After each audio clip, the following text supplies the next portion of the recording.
विश्वास और ईश्वर का रिश्ता बहुत ही गहरा होता है। ईश्वर पर विश्वास की कहानी। दोस्तों, ईश्वर जो कुछ भी करता है हमारे अच्छे के लिए ही करता है, लेकिन हम पता नहीं क्यों यह सोचते हैं कि ईश्वर हमारे लिए गलत कर रहा है। हमसे ज्यादा ईश्वर को पता है कि हमारे लिए क्या सही है क्या गलत है। ईश्वर जो कुछ भी करता है उसमें कोई ना कोई राज जरूर होता है, लेकिन हम हमेशा यह कहते हैं कि पता नहीं हमने ऐसा क्या गुनाह किया है जो ईश्वर हमारे साथ ऐसा कर रहा है।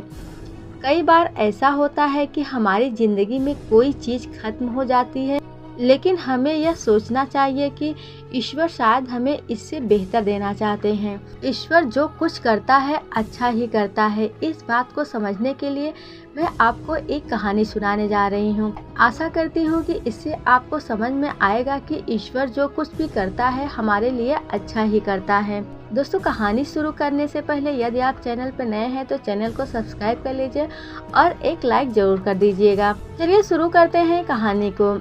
उत्तरी भारत में एक गांव में एक बुजुर्ग फकीर रहते थे। गांव के लोग अक्सर उनसे सलाह लेने आते जाते रहते थे। उस गांव में अचानक एक बीमारी फैल गई और गांव के सारे मुर्गे, मुर्गियां और चूजे मर गए।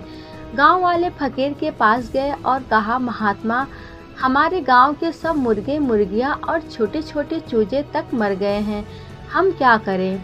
महात्मा ने केवल इतना ही कहा, ईश्वर जो कुछ करता है अच्छा ही करता है। कुछ दिनों बाद कुछ ऐसी बीमारी फैली कि गांव के सारे कुत्ते मर गए। गांव वाले फिर महात्मा के पास गए और प्रार्थना की, महात्मा जी, गांव के सब कुत्ते मर गए हैं, अब कुत्तों के बिना चोरों से गांव की रखवाली कौन करेगा, हम क्या करें? महात्मा ने फिर कहा, इसमें भी कोई भलाई ही होगी। ईश्वर जो कुछ भी करता है अच्छे के लिए ही करता है। उस जमाने में माचिस नहीं हुआ करती थी। गांव में लोग आमतौर पर आग राख में दबाकर रखते थे। गांव के कुत्ते मरने के बाद कुछ समय बाद गांव में ऐसी जबरदस्त आंधी और बारिश आई कि सारे गांव की आग एकदम बुझ गई। इस पर लोग और भी दुखी हो गए। लोगों ने महात्मा के पास जाकर कहा, महात्मा, अब तो सारे गांव की आग भी बुझ गई है, क्या किया जाए? महात्मा ने फिर कहा, यह तो ईश्वर की और भी दया है। लोगों ने महात्मा से पूछा, महात्मा, इसमें दया वाली कौन सी बात है, जबकि हमारे पास भोजन बनाने के लिए आग भी नहीं है? महात्मा ने कहा, इंतजार करो और देखते जाओ, ईश्वर की मौज को समझना इतना आसान नहीं है, थोड़ा धैर्य रखो। लोगों ने इस बात को पसंद नहीं किया और दोबारा प्रार्थना की, महात्मा, हमारे हक में प्रार्थना करो। महात्मा ने जवाब दिया, अच्छा, एक दिन और ठहर जाओ, फिर अपने आप पता चल जाएगा। लोगों ने विश्वास न करते हुए कहा, चलो चले, यह तो इसी तरह ही कहता रहेगा। अभी एक दिन ही गुजरा था कि एक बादशाह कत्ले आम करता हुआ उस गांव के पास से गुजरा तो बोला कि यहाँ पेड़ तो है पर कुत्ते भौंकते नहीं हैं, ना मुर्गे बांग देते हैं, ना धुआं ही निकलता है, लगता है यहाँ कोई आबादी नहीं है, छोड़ो इसको। यह कहकर वह गांव के बाहर से निकल गया। अब गांव वालों को पता चला कि ऐसा सब कुछ क्यों हुआ। वे महात्मा के पास गए और सच्चे दिल से उनका शुक्रिया अदा किया। महात्मा ने कहा, भाइयों, शुक्र है कि आप सब कुशल हैं। जिन पर ईश्वर की कृपा हो उनका कुछ बुरा नहीं हो सकता।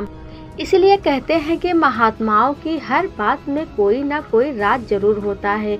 जो ईश्वर का हुक्म माने वही असली सेवक है। दोस्तों, ईश्वर मनुष्य के लिए जो अच्छा रहता है वही करता है, ना कि मनुष्य जो चाहता है वो करता है। हमसे और आपसे ज़्यादा ईश्वर को पता है। इसलिए हम कितना भी सोचें कि भगवान हमारे साथ ऐसा कर रहा है, भगवान हमारे साथ बुरा कर रहा है, लेकिन भगवान किसी के साथ बुरा नहीं करते। भगवान तो सबके साथ अच्छा करते हैं, बस अपने अपने देखने का नज़रिया अलग है।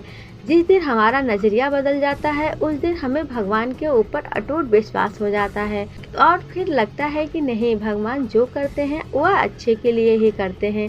क्योंकि जैसे माँ बाप अपने बच्चों का बुरा नहीं सोच सकते, वैसे ही भगवान भी हमारे माँ बाप हैं, वह हमारे लिए कभी भी बुरा नहीं कर सकते। हालांकि कुछ टाइम लगता है तो हम टूट जाते हैं, लेकिन हमें अपने धैर्य को बनाए रखना चाहिए। हमें जल्दी टूटना नहीं चाहिए। हमेशा यह दिमाग में जरूर रखना चाहिए कि ईश्वर है, वह एक ना एक दिन आपके साथ जरूर खड़ा होगा। इसी उम्मीद के साथ दुनिया कायम है, उसी उम्मीद पर आप भी कायम रहिए। फिर मिलेंगे एक ऐसी ही मोटिवेशनल स्टोरी के साथ। तब तक के लिए नमस्कार।